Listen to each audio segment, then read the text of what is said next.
Suddenly, an ambush. The Russians fall back, their soldiers trying to shelter behind their Humvee-type vehicles. Their chaotic retreat seen here from another angle. One more example of the stiff resistance the Russians are encountering from mobile Ukrainian units who know the lay of the land. Many residents are having, obviously, to leave town. Look at these apartment buildings. It's unbelievable. And so this morning we're told that frequent shelling has been heard, although more distant in recent days. The loud thudding that could be heard, the air raid sirens that go off almost on a minute-by-minute basis. So those scenes coming in from Ukraine, some of the latest footage that we have here on Friday, March 4th on WJ Live. And welcome to the show. I'm Josh Manning, Deputy Managing Editor for Assignment at the Western Journal. Joining me today, Tara Snyder. She's an assignment editor for the Western Journal. And Grant Atkinson. He is a reporter for the Western Journal. Thank you all for being with us this Friday afternoon. We're going to delve into some more Ukraine coverage, but the specific angle today is going to be based on an exclusive op-ed that General Michael Flynn sent the Western Journal yesterday evening. If you were watching WJ last night, you might have seen this come up. You may have even gotten an email about it or a push notification. The general is responding to what's happening in the Ukraine. He has already talked about what caused some of this, but in the op-ed he submitted yesterday, he submitted an idea for how we could actually solve this in a matter of days. So we're going to take the op-ed, we're going to break it down kind of point by point for you guys today, especially those of you who haven't read it. If you want to read it, you can go to westernjournal.com. Just search Michael Flynn. Just search Flynn, F-L-Y-N-N. It's probably going to be the first search result that comes up. So General Flynn is no stranger to international affairs. Clearly, he knows international affairs well. He and his pen have written for the Western Journal many times in the past.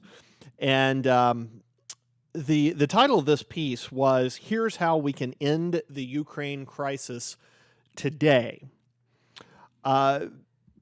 Now, Flynn leads off with a really sobering thought. He says, "A war on our own soil is a very real possibility.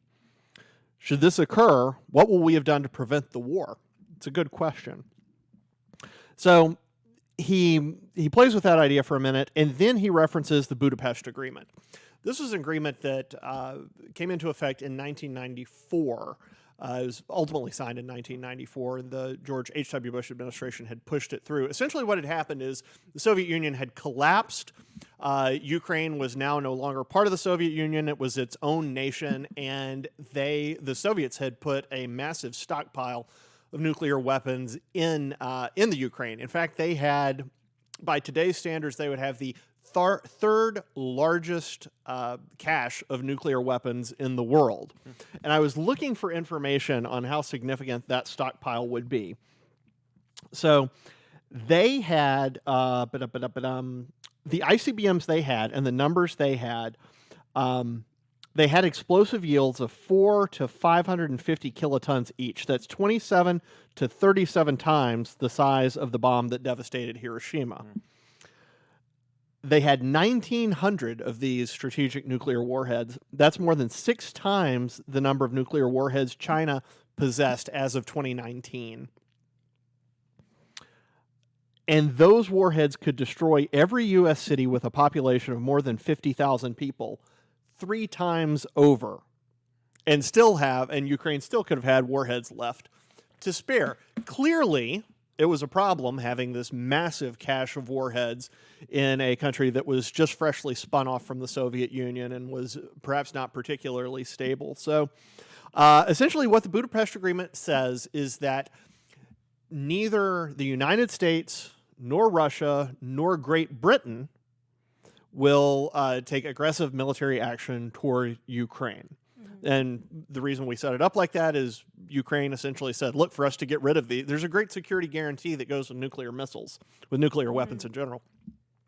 If we give these up, we don't have any security assurances, so you're going to have to give us security assurances, Russia, the United States, and Great Britain. Will you do that? And they agreed. Now, however, and actually before now, Russia has been in violation of the Budapest Agreement. You can argue about when it started. It certainly started in full, at least, when Russia annexed Crimea from the Ukraine back 8 years ago. But now they are flagrantly in violation of it. And the Budapest Agreement not only says that we will not, that the signatory parties will not attack Ukraine, it also strongly imply that the signatories will come to Ukraine's aid if Ukraine is attacked. So we may be in violation of it. Russia is in gross violation of it. But Flynn thinks that pulling the Budapest Agreement back out would actually be very helpful. Without doing that, he says, the real advent of a nuclear standoff, or worse, a nuclear exchange, is on the horizon. So let's just break this down little bit by little bit. Grant, we'll go to you.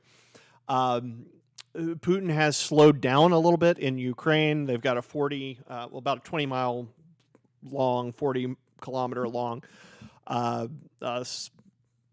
set of supplies. Gosh, I can't think of the term for it.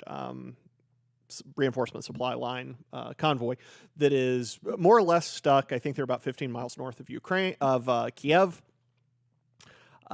He thought that he would have Ukraine within a matter of a few days. That's not happened. The Ukrainians are ticked off. He thought the Ukrainians would welcome him. So now he's got to figure out what to do. Does he try to crush Ukrainian opposition? Does he slink back with his tail between his legs? I don't think he does that. So to crush him, does he start thinking about nuclear options? I think he could. I feel like we talked about this on the show previously. I think that if he were to do that, there would more than likely be consequences from other countries. Even if it wasn't the United States, I feel like countries in Europe would have to respond if they saw a show of force like that. I feel like somebody over there would do something. Maybe not, because maybe they don't want to get in their own nuclear war with Russia. But my inclination is that they would probably intervene if Russia were to start using nuclear weapons. I feel like Putin knows that that's a risk if he's going to start using nuclear force against Ukraine, and that's probably what has kept him sort of at bay as far as nuclear weapons go. Yeah. Because I think that he really only wants to do what he knows that he's not going to be fought back for. I think he knew that Joe Biden was a weak president and that he wasn't going to really do anything when he went into Ukraine other than sanctions, which, Putin and Russia don't really care about.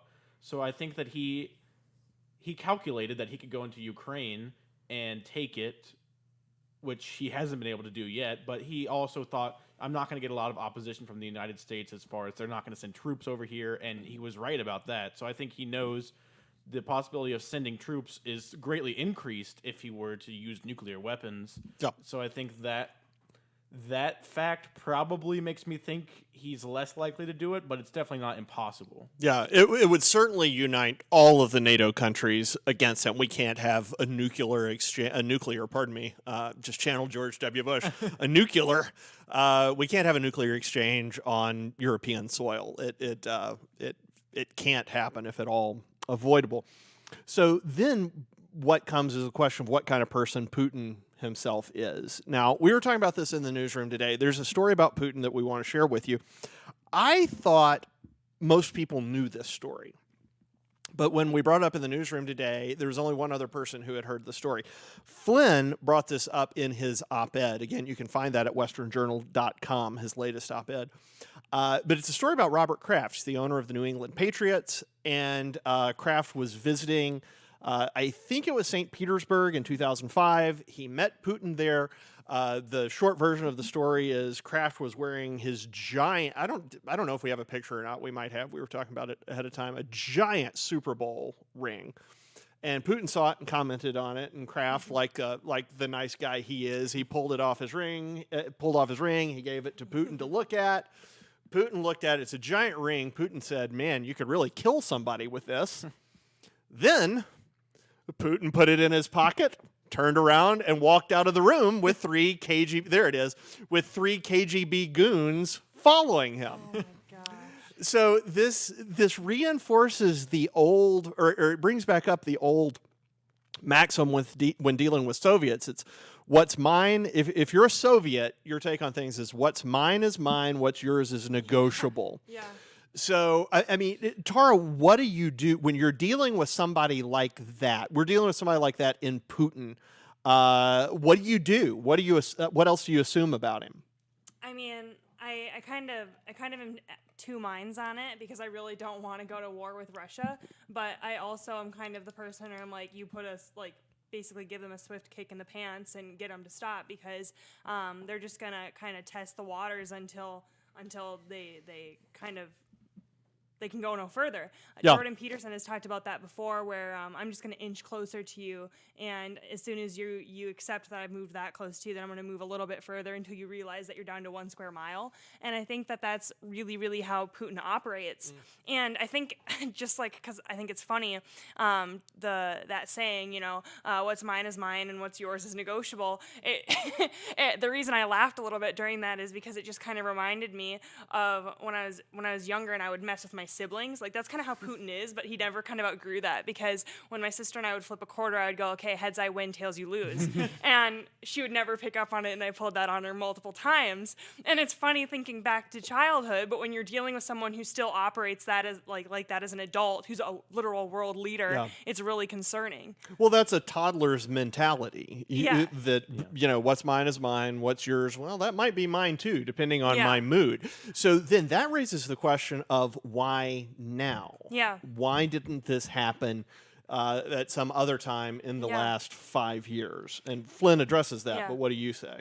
Well, my take, I think, I'm not a foreign policy expert, so I'll just kind of leave it at that, but I do think that Trump obviously played a role in it. I think that Trump at least had Putin's respect. I'm not going to be like a person on the left and be like, they were friends, but I do think that Putin had a lot of respect for Trump, and because he respected him, I think he also kind of feared him as a world leader, where he knew Biden was weak. He was able to observe Biden and Obama's foreign policy throughout their entire presidency. A lot of people who are even on the left will disagree with a lot of the foreign decisions that were made under the Obama era, and I think he knew that Joe Biden was ultimately going to be a pushover, and if it wasn't that did it, he saw the horrible things that occurred in Afghanistan, and here we've seen this new pattern with Joe Biden, where he had intel months before Afghanistan saying, hey, this isn't going well, ISIS is encroaching on these cities and territories, and we think that this is going to end really poorly,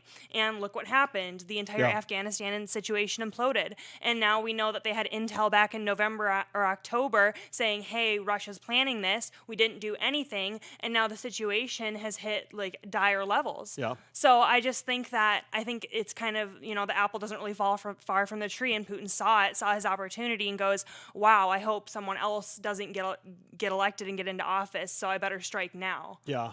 So, all right, so let's talk about that then. Let's talk about Trump's influence on this. Right now, possibly almost every Javelin missile in existence in the West is being crated up or is in the air on its way to, or is on ships or on ground convoys to Ukraine. And for those of you who've been paying attention, Donald J. Trump, as far as I know, was the only American president to actually try to get Javelin missiles into the hands of the Ukrainians to stop this exact thing from happening. You remember this? I do, and I think that is the difference between Trump and Biden, or one of the many differences, obviously. But when it comes to foreign policy, I think what Biden does is he reacts. He says, okay, this is happening, and I need to do something about this because otherwise it's going to get out of hand. So he waits for Russia to go into Ukraine, and then he says, oh, well, now we better institute some sanctions because this is going to get really bad. Trump, I think, I'm not saying he was a foreign policy genius. I'm not saying he was perfect, but I think he at least thought of what could happen before it happened. So he said, you know what, maybe we want to get these Javelin missiles in the hands of the Ukrainians in the case that they need them. They don't need them right now, but maybe they will. And I think he was just kind of one step ahead, whereas Biden is one step behind. Well, and I think it's an interesting point to bring up with Trump, because I think you're right, is that Trump was kind of had like more forethought than Biden does. And I could make a really cheap joke about Biden's forethought, but I'm not going to make it. And I just think back to when North Korea was talking about their missiles and what they were launching. Like, there's movies made now about it. There's like that famous comedian in it. I can't remember what it's called, but it's kind of a comedy movie. I don't know. I'll have to think about it. But there was a movie that came out just about how dire the North Korea situation was. And then when Trump actually went to the border of South North Korea, everyone acted like this was crazy and he shouldn't be shaking hands with these people. Yeah. And it's like, I'm sorry, you can have your own opinion on that and whether or not you are willing to have that happen or not. I'd much rather be able to debate things like a handshake than be debating, Putin going into Russia and having a total actual war starting there. Yeah, that's a really good point.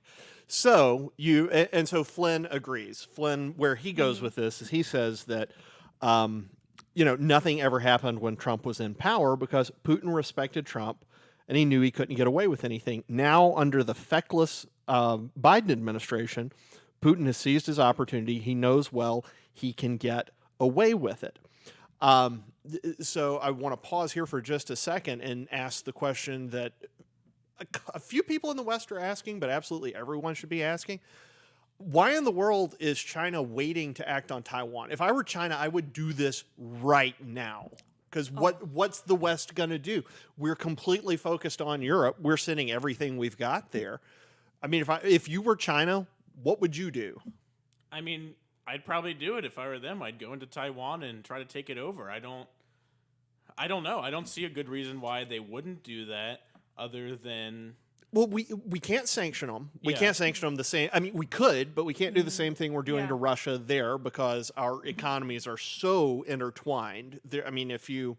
that would be like dropping a guillotine. It would sever so many nerves and arteries and capillaries that are useful for international trade and that we count on. We think we've got supply chain issues now. Imagine if we did that.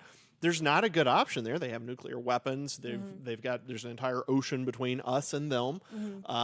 Again, and the entire world's focus is on Europe right now. If I were China, I would jump in on it. I mean, maybe they're just trying to make themselves look a little better in the international face. I mean, maybe they think, well, if Russia's the enemy, then people will stop thinking that we're so bad. Maybe they'll just start thinking that Russia's bad. That's the only reason. Well, they haven't endorsed it. They haven't endorsed it so far. They've not condemned what Putin's doing, but they haven't endorsed it. And it's interesting because, of course, China denies it, but there was a report the other day that China had asked Russia, "Oh, will you delay your invasion just so we can have our little Olympic Games?" And of course, after that report broke, China was like, "Of course we didn't do that." But I'm kind of on the side of they probably did and are backtracking. But I think that I'm kind of, again, on two sides because I can see two options that would be obvious reasons for either decision by China. And the first is to sit back and observe. That's what a lot of people have said. There's like an old saying out there that by just sitting back and listening, you can learn a lot more than by standing up and speaking. It's a fundamental conservative idea, too. Yeah, and wait and watch. Wait and watch, see what happens. I bet if China were at least somewhat smart, they would be like, maybe there's someone who's competent in the Biden administration. Let's see how it goes for Russia, and then we'll reevaluate. But the other thought that crosses my mind is China's situation with Hong Kong, because that was only a few years ago, and we saw all of these stories coming out of Hong Kong of college students freaking out, fighting for independence, waving American flags, and the world just sat and watched and went, "Oh, look what's happening over there. That's kind of interesting," and no one talks about it years later.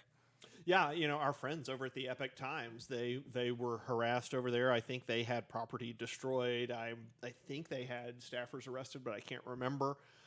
And then it came out, gosh, I think this was 3 or 4 years ago, we started to see a huge uptick in attacks against Chinese citizens or Chinese nationals in the United States on the part of... I think they were saying it was on the part of African Americans. And what we found out, a reporter started digging in, and he found that it was actually Chinese intelligence that was pushing those attacks. So they are very wily and very wary, and they are watching what we're doing, and they're trying to influence American political thought and cultural thought. Yeah, I mean, they're definitely seeing what's going on. I don't know if they just feel like strategically it's not the best time for them for whatever reason to go into Taiwan, but they're keeping an eye on it. You know that for sure. Yeah. So Flynn says the bigger problem right now is that the current administration isn't strong enough to deal with Putin. He likely has other cards to play against us. But there is an option, sort of and Flynn outlines a 3-part plan for how we could deal with this. So I want to drop into that, and let's talk about it for just a second. And again, you can see this op-ed over at westernjournal.com by retired General Michael Flynn.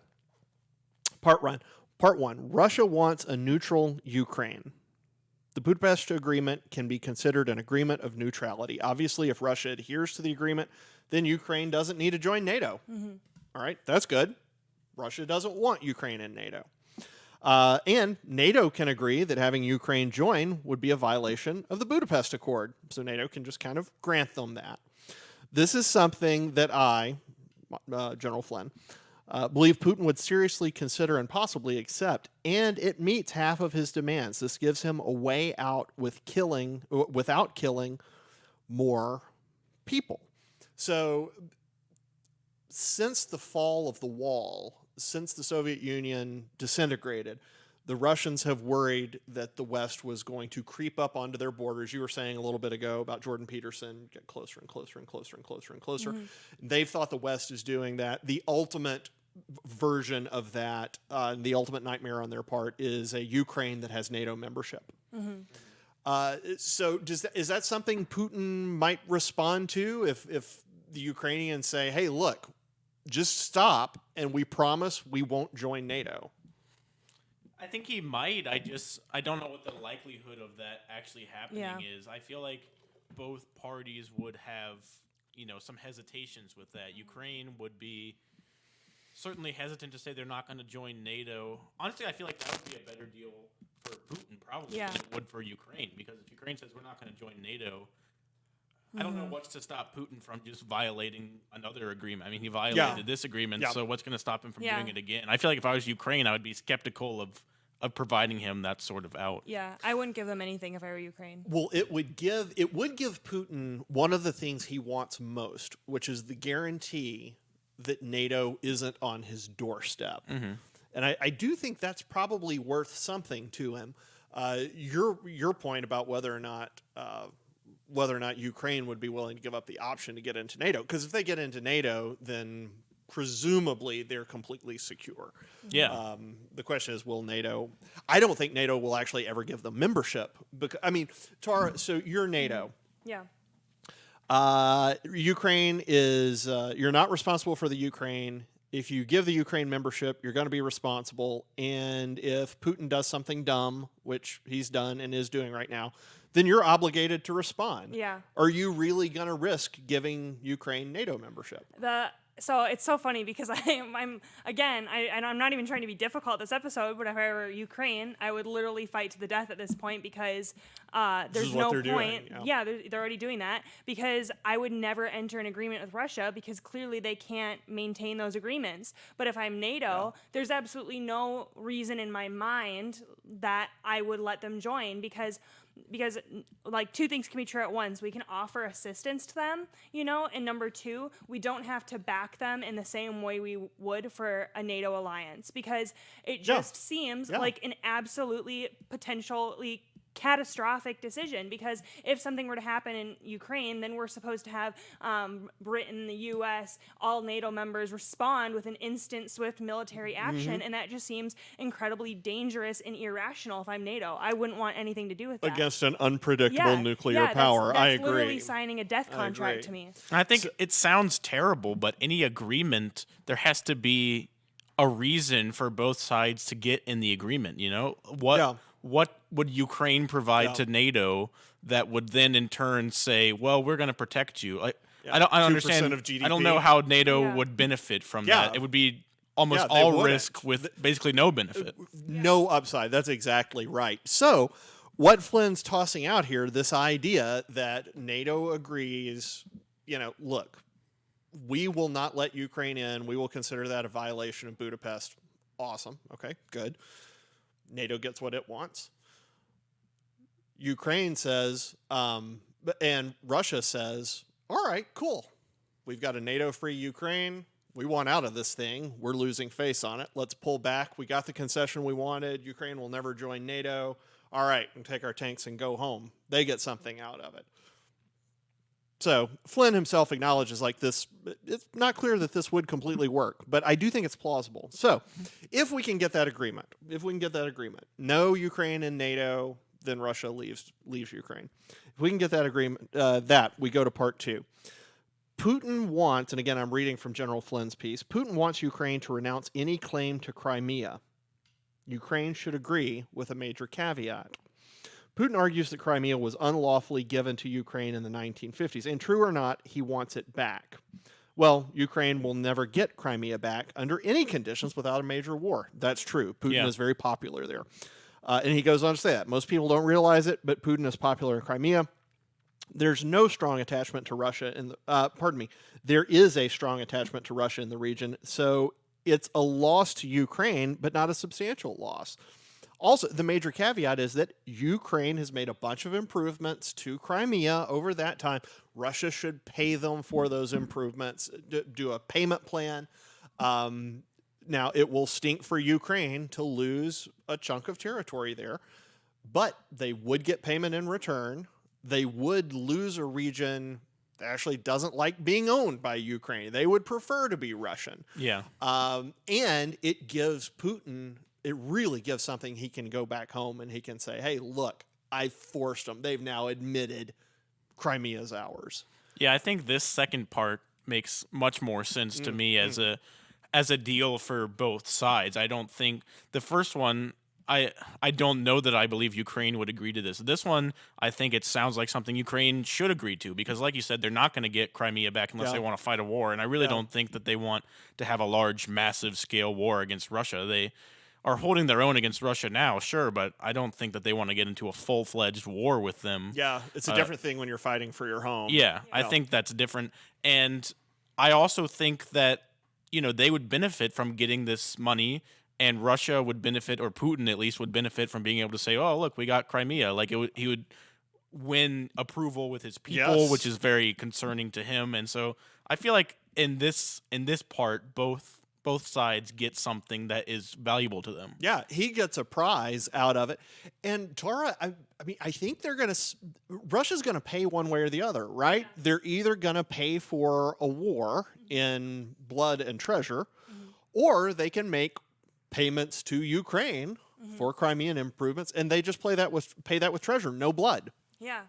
I mean, I think I would like to say that that's a deal they'd make, but I just don't think that, based on what we already established with the whole Super Bowl ring thing, I just don't think that that's in Putin's playing deck right now, because I think he truly wants Ukraine. Nothing's going to stop him from doing that. I think he will go to basically the ends of the earth to try and get Ukraine rather than retreat, because that's going to be a huge blow to his ego. He wants everyone to view Russia as this superpower despite their horrible GDP and just overall lack of economic success. And so I think that this is pretty much like his last great stand, because he wants to return Russia to its former glory, and I don't think he'll view that in any other way than total takeover of Ukraine. Yeah, so that's like the $1 million question right now. I shouldn't say that's like the $1 million question right now. That is the $1 million question right now. Is he going to be content with anything other than complete military victory? But we're also getting reports that Russian soldiers, the Ukrainians are recovering cell phones from Russian soldiers that have texts to their mothers saying, we thought we were on a training exercise, and now all of a sudden we're at war. And other texts saying, oh my gosh, we're targeting civilians. I can't believe we're doing this. It's also not clear how popular this is back at home for Russia.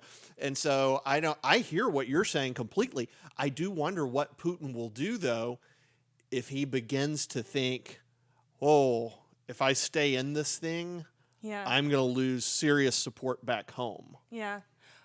I don't know, because I know that there's like so much, like obviously that it's state controlled media and everything, but I truly believe that a lot of people in Russia do not like Putin, and I think that that's the underlying thing. It's like the smiling while you kind of grin and bear it, Go along to get along. yeah. And so I just I don't think he honestly risks losing that much support internally. I mean, unless his soldiers actually turn around and say, hey, we're not going to fight for you anymore, I could see that happening. And that never works out. In Russian history, that does not work out. You try to run from the front, your officers shoot you. Yeah. And so, but I ultimately just don't think I just don't think he risks almost anything at this point, because, well, even look at his counsel when he was saying, Sergey, speak plainly, speak plainly. Yeah. You know, it's like you can see that guy's clearly terrified. He's not actually an advisor, because if you're an advisor to someone, you don't fear speaking out about what you're advising. You know, so I don't know. That's my opinion. Interesting. Okay, so we're gonna wrap. Let's kind of bring this home now. We're talking about General Flynn's suggestion of how we could end the conflict in Ukraine right now, and we've talked about how essentially we bring Budapest back. We say that NATO is not going to accept Ukraine. In exchange for that, Russia leaves. We're kind of skeptical about that, it sounds like, and Flynn is too. We'll get to that in just a second. Part 2, Ukraine renounces Crimea, says, hey, look, it's yours, Putin, you can have it. In exchange, Putin pays them some reparations. Part 3, and again, we're pulling from an op-ed by General Flynn here. Putin must emphasize that the targeting of civilians was against his orders, and that he will help rebuild some of Ukraine. He can claim the senior generals or other defense officials failed to follow his orders. I love this tongue-in-cheek line from Flynn. Maybe those, and then he can turn around and fire those people. Maybe those who are fired will be allowed to come to the U.S. and work at a Washington, D.C. think tank. However the provision may be described, it gives Putin the chance to call off this insane war. That is an interesting thought. It would let him save face, because he could say, "Oh my gosh, we haven't fought a war in years. The incompetence here is staggering. I'm gonna lop off heads, clear out these horrible people who decided to target civilians completely against my orders, and I'm going to bring order and discipline back to the Russian military. Hurrah!" Would he ever do it? Yeah, I'm more skeptical about that one than the last one. I think what Tara was saying about him not being satisfied until he fully wins in Ukraine, I don't know. That could be true. I'm not saying it's crazy. I feel like there might be a way to get him to say, oh, maybe I'll pull out if this and this and this happens. As far as getting him to pay Ukraine, that seems pretty far-fledged to me. I don't know.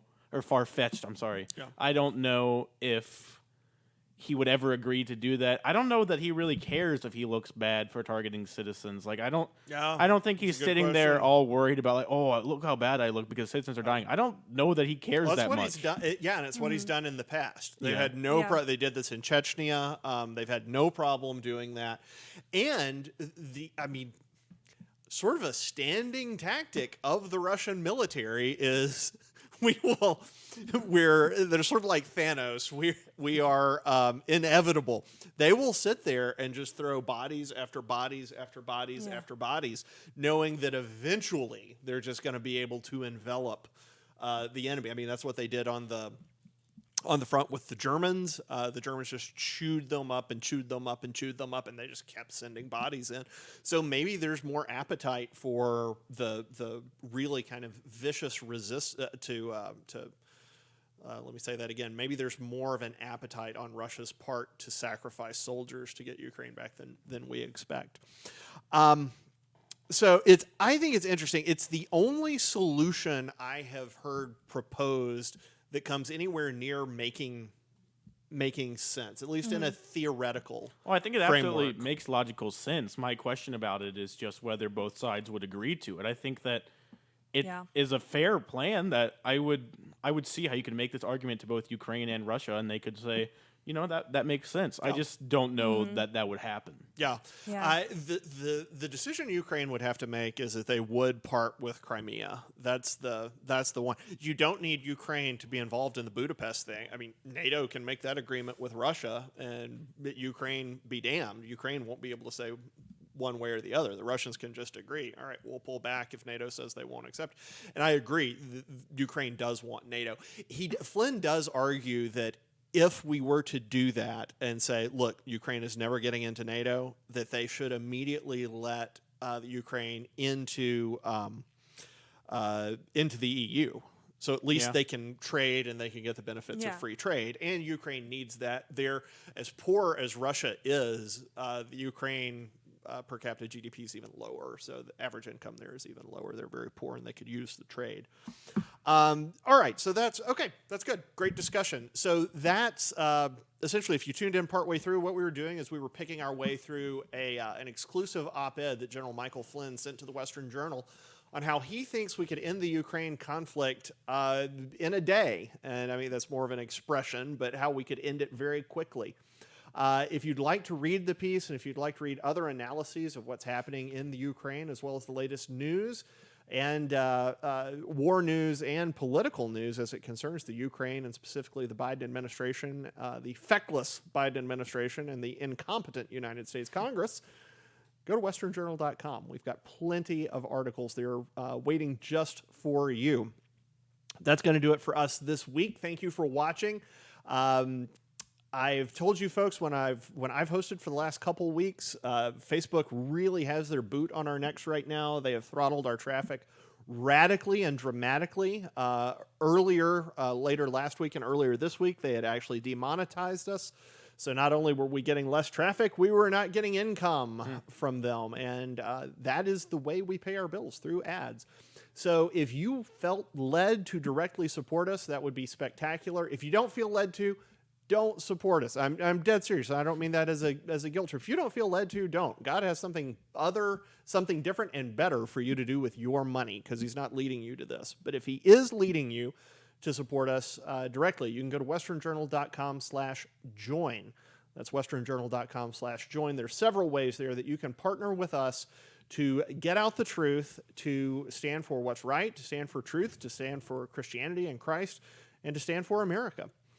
Let's see here. If you're watching on YouTube or Rumble, well, first, if you're watching on YouTube, get off of YouTube and go to Rumble. Rumble's way better. They're friendly to free speech. YouTube is not. But regardless of the medium you're watching on, click the subscribe button. After you click that, there'll be the chance to click on a little bell icon.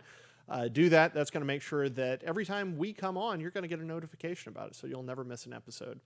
And if you want to not miss an episode, you can catch us here every Monday, Wednesday, and Friday at 5 p.m. Eastern, 2 p.m. Pacific. 5 p.m. Eastern, 2 p.m. Pacific. That's it for us for today. We hope you have a great weekend, and we're going to catch you again on Monday here on WJ Live.